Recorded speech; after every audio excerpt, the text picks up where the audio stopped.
ये क्या भाई, ना कोई खोज ना खबर, ये फोन आया नहीं है, प्रकट हुआ है। जहां लग रहा था कि नथिंग 4A सीरीज के साथ कालपाई भाई अब आराम करने वाले हैं, लेकिन उसी बीच वो लेकर आ रहे हैं अपना नथिंग 4B। तो यही है दोस्तों, जब दुनिया सो रही होती है तो कोई काम कर रहा होता है। एनीवेज, बढ़ते हैं फोन की तरफ। देखो, मुझे टाइम लगा ये वीडियो बनाने में एंड इसके पीछे एक रीजन है। मतलब नथिंग का जो यूजुअल स्टफ होता है उससे ये थोड़ा सा डिफरेंट है। चलो आप लाइक करो, मैं बताता हूँ। सबसे पहले बात करते हैं डिजाइन से। तो देखो, ऑफिशियल टीजर और फ्लिपकार्ट लिस्टिंग से एक चीज तो क्लियर हो गई है, नथिंग अपनी आइडेंटिटी छोड़ने के मूड में तो बिल्कुल नहीं है। बैक साइड में डुअल कैमरा सेटअप है और सिग्नेचर एलईडी नथिंग का। एंड देखो, हम सब जानते हैं ये वही कंपनी है जो अपने कैमरा से ज्यादा अपने एलईडीज के लिए चर्चा में रहती है। वैसे जेन्युइनली कमेंट करके बताना, क्या आपको नथिंग का जो डिजाइन है वो फ्यूचरिस्टिक लगता है, या पहली बार आपने भी देखा तो आपको भी ये लगा था कि किसी इंजीनियर का प्रैक्टिकल फाइल फोन के अंदर ही रह गया। देखो, मुझे ये नथिंग का अलग अप्रोच पसंद आता है, क्योंकि अगर आप 10 फोन एक साथ रखते हो तो आप दूर से ही बोल सकते हो कि ये वाला जो फोन है ये नथिंग का है। तो ये एक सिग्नेचर की तरह काम करता है। एंड यस, आज के डेट में फोन्स में डिफरेंशिएट करना देखकर काफी मुश्किल हो गया है, तो इसमें नथिंग अलग से स्टैंड आउट करता है। So big thumbs up. चलो अब बढ़ते हैं डिस्प्ले की तरफ। एंड फोन का इंटरेस्टिंग पार्ट यहीं से शुरू होता है। लीक्स के अकॉर्डिंग फोन 4B में 6.3 इंचेस का एमोलेड डिस्प्ले मिलने वाला है, फ्लैट वाला, जिसमें आपको 1.5K का रिजोल्यूशन भी मिल सकता है एंड 120 हर्ट्ज के रिफ्रेश रेट की बातें भी चल रही हैं। देखो, नंबर सुनने में तो काफी इंटरेस्टिंग है, बस देखना यही है कि यही नंबर्स के साथ ही आता है या नहीं आता है। वैसे फ्लैट डिस्प्ले होने के तो काफी फायदे हैं। अब आप अगर स्क्रीन प्रोटेक्टर लगवाना चाहते हो तो इसमें सस्ता वाला भी लग जाता है, एक्सीडेंटल टच इसमें कम होते हैं, और अगर फोन हाथ से गिर भी गया तो कर्व डिस्प्ले के कंपैरिजन में उम्मीदें थोड़ी ज्यादा होती है। वैसे कर्व डिस्प्ले से याद आया, मेरे मोटोरोला यूजर्स नीचे कमेंट करके बताना कि आपको वो ग्लू वाला सीन कैसा लगा। तेरा तो गेम बजाना पड़ेगा। और 6.3 इंचेस का डिस्प्ले, ये तो मुझे पर्सनली काफी अच्छा लगा, क्योंकि आजकल के जो फोन्स होते हैं उसको फोन या टैबलेट बोलूं कुछ समझ में तो आता नहीं है, तो वहां पे 6.3 तो काफी अच्छा है। वैसे हाँ, अगर आप 6.8 इंचेस का कोई फोन यूज करते हो तो आपको जिम में 4 आर्म्स के लिए वर्कआउट करने की अलग से जरूरत नहीं है। देखो, अगर 1.5K एमोलेड डिस्प्ले अगर मिलता है, 120 हर्ट्ज का आपको रिफ्रेश रेट मिलता है, तो कंटेंट कंजम्पशन में भी काफी मजा आएगा। अब जब 120 हर्ट्ज का रिफ्रेश रेट है तो आप इंस्टाग्राम चलाओ, नेटफ्लिक्स चलाओ, या कोई भी चीजों को स्क्रॉल करोगे तो आपको बिल्कुल मक्खन जैसी फील आएगी। बस एक दिक्कत है, 120 हर्ट्ज पे आप रील स्क्रॉल करना शुरू मत कर देना, क्योंकि फोन के बैटरी से पहले आपका काम खत्म हो जाएगा। वैसे एक बात बताओ, अगर इसी तरह हर फोन का ब्रेकडाउन चाहिए तो चैनल को सब्सक्राइब कर लो, क्योंकि लॉन्च वाले दिन हम सिर्फ न्यूज नहीं देंगे, हम आपको एक प्रॉपर रियलिटी चेक देंगे। चलो तो अब बात करते हैं कैमरा की। देखो, सीन काफी इंटरेस्टिंग है। लीक्स के अकॉर्डिंग बताया जा रहा है कि 50 मेगापिक्सल का आपको बैक कैमरा मिलने वाला है, और हो सकता है वो सोनी का LYT710 सेंसर हो, और OIS सपोर्ट मिलने की बातें भी चल रही हैं। और अगर ये कॉम्बिनेशन सच निकला तो सिर्फ फोटोज ही नहीं, वीडियोस भी काफी शानदार आएंगे एंड वो काफी स्टेबल होंगे। सिंपल लैंग्वेज में अगर आप बाइक पे बैठ के वीडियो बनाओगे तो वीडियो कम से कम उतना नहीं हिलेगा जितना पेट्रोल के प्राइसेस हिलते रहते हैं।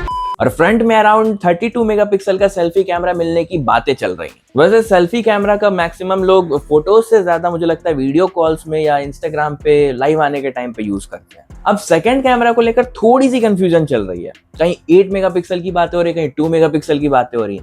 अब मुझे लगता है कहीं नथिंग इसके बीच का निष्कर्ष निकालेगा और बोलेगा कि 5 मेगापिक्सल। जोक्स अपार्ट, लेकिन मुझे लगता है कि 8 मेगापिक्सल का कैमरा तो कम से कम देना ही चाहिए, क्योंकि 2 मेगापिक्सल का अगर आप कैमरा दे रहे हो तो मतलब आप बस अटेंडेंस लगा रहे हो कि हाँ मैंने दे दिया है कैमरा। 8 मेगापिक्सल थोड़ा सा सेंस बनाता है, बट 2 मेगापिक्सल मत ही दो फिर। अब आते हैं बैटरी पर। तो यहाँ पे रिपोर्ट्स कह रही है कि इसमें 5000 mAh की बैटरी मिलने वाली है एंड विथ 50 वॉट के फास्ट चार्जिंग के साथ। देखो, अगर आजकल के टाइम में अगर देखें तो 5000 mAh एक बैलेंस्ड कैटेगरी में आता है, तो 5000 mAh से तो कोई परेशानी नहीं। बैटरी बैकअप सिर्फ mAh से डिसाइड नहीं होता है, प्रोसेसर कितना एफिशिएंट है, सॉफ्टवेयर कितना ऑप्टिमाइज्ड है, डिस्प्ले कितनी पावर कंज्यूम करता है, ये सब इक्वली इंपॉर्टेंट है। इसलिए लॉन्च के बाद बैटरी टेस्ट देखना ज्यादा इंपॉर्टेंट रहेगा। और नंबर्स पे तो हम उतने भरोसा कर भी नहीं सकते। सिर्फ नंबर देख के एक्साइटमेंट में फोन मत ऑर्डर कर देना, आएगा मजा। 50 वॉट की चार्जिंग मिलती है तो अराउंड हाफ एन आवर में काफी अच्छा चार्ज मिल जाएगा आपको। बस चार्जर बॉक्स के अंदर मिलता है या नहीं मिलता ये तो आपको नथिंग ही बता सकता है, क्योंकि नथिंग का नाम सुनते ही मुझे बॉक्स याद आता है, और वो बॉक्स याद आते ही एक सवाल आता है, भाई चार्जर है या नथिंग ही मिलेगा। वैसे अगर आपके घर में भी 8 चार्जर ऑलरेडी पड़े हुए हैं और फिर भी जरूरत पड़ने पे फास्ट चार्जर नहीं मिलता है तो कमेंट में रिलेटेबल लिखना। चलो तो अब बढ़ते हैं असली हीरो प्रोसेसर की तरफ। देखो यार, फोन कितना भी सुंदर बना दो, लेकिन अगर उसका प्रोसेसर वीक है तो कुछ दिन में उसकी असलियत सामने आ जाती है। अब देखो, फोन बी को लेकर शुरू से ही काफी कंफ्यूजन रहा है। कोई बोल रहा है स्नैपड्रैगन 7S Gen 4 मिलने वाला है, कोई बोल रहा है मीडियाटेक का प्रोसेसर होने वाला है, लेकिन जो अब लेटेस्ट बेंचमार्क लिस्टिंग की गई है उसमें स्नैपड्रैगन 6 Gen 4 है। साथ ही इसमें एंड्रॉइड 16 और 8 GB रैम भी लिस्टेड है। मतलब ऐसा है कि अगर आप एक हार्डकोर गेमर हो कि एक तरफ BGMI चला दिया, एक तरफ जिनसिंग अल्ट्रा सेटिंग पे चला दिया और 17 ऐप बैकग्राउंड में रन कर रहे हैं, तो भाई अपने एक्सपेक्टेशंस को कंट्रोल करना। कंट्रोल। लेकिन अगर आप एक नॉर्मल यूजर हो, जैसे आप इंस्टाग्राम चलाते हो, व्हाट्सएप चलाते हो, कॉल्स करते हो, वीडियोस देखते हो, यूट्यूब चलाते हो एंड मल्टीटास्किंग करते हो, तो स्नैपड्रैगन 6 Gen 4 काफी एफिशिएंट है और इंडिया में 90% लोग इसी कैटेगरी में आते हैं। अब बात करते हैं रैम और स्टोरेज की। तो देखो, लीक्स के अकॉर्डिंग इसमें LPDDR5X रैम टाइप मिल रहा है और UFS 2.2 का स्टोरेज टाइप है। देखो, LPDDR5X रैम तो काफी अच्छा है, लेकिन UFS 2.2 थोड़ा सा कंफ्यूज कर रहे हैं। देखो, लेटेस्ट जनरेशन का रैम होने से आपकी मल्टीटास्किंग बहुत अच्छी हो जाती है, जल्दी रीलोड होता है एंड बैकग्राउंड मैनेजमेंट भी बेटर हो जाता है। एंड वहीं UFS 2.2 तो थोड़ा सा यार टूटता है। भाई रैम फ्यूचर से ला रहे हो और स्टोरेज पास से। वैसे नॉर्मल यूजर्स को कोई बड़ी प्रॉब्लम नहीं आएगी, लेकिन लार्ज गेम इंस्टॉल करना हो, हैवी फाइल्स को ट्रांसफर करना हो, एप्स की लोडिंग स्पीड, तो लॉन्ग टर्म परफॉर्मेंस में UFS 3.1 का अगर स्टोरेज टाइप मिलता तो ये ज्यादा अच्छा होता। अब ये कितना मैटर करेगा, ये फाइनल प्राइस के ऊपर डिपेंड करता है। वैसे मुझे लगता है कि इस फोन को लॉन्च होना चाहिए 20 से 25,000 के बीच में। वैसे सच सच बताना, अगर मौका मिले तो ट्रांसपेरेंट डिजाइन चुनोगे या UFS 3.1? कमेंट करना। अब बात करते हैं सॉफ्टवेयर की, और ऑनेस्टली नथिंग की सबसे बड़ी स्ट्रेंथ ही सॉफ्टवेयर है। एंड्रॉइड 16 के साथ आपको नथिंग OS देखने को मिलेगा एंड नथिंग को लोग जेन्युइनली पसंद भी इसलिए करते हैं कि जब आप फोन को ऑन करते हो तो 43 एप्स रैंडमली ओपन नहीं हो जाती है या फिर इंस्टॉल्ड नहीं मिलती है। तो हाँ, नथिंग OS कंपैरेटिवली ज्यादा क्लीन फील देता है एंड डेली यूज में ये आपके प्रोसेसर से ज्यादा ही फील होती है। और फोन फास्ट तभी लगता है जब सॉफ्टवेयर अननेसेसरी ड्रामा ना करे। बाकी सब तो ठीक है, लेकिन अब आता है सबसे इंपॉर्टेंट क्वेश्चन, प्राइस कितनी होनी चाहिए। देखो, रिपोर्ट के हिसाब से जो फोन 4A है वो इससे थोड़ा ऊपर पोजीशन किया जा रहा है, तो मतलब रफली मान के चल सकते हैं कि हमें 25,000 से 30,000 के बीच में ये लैंड करता हुआ दिखेगा।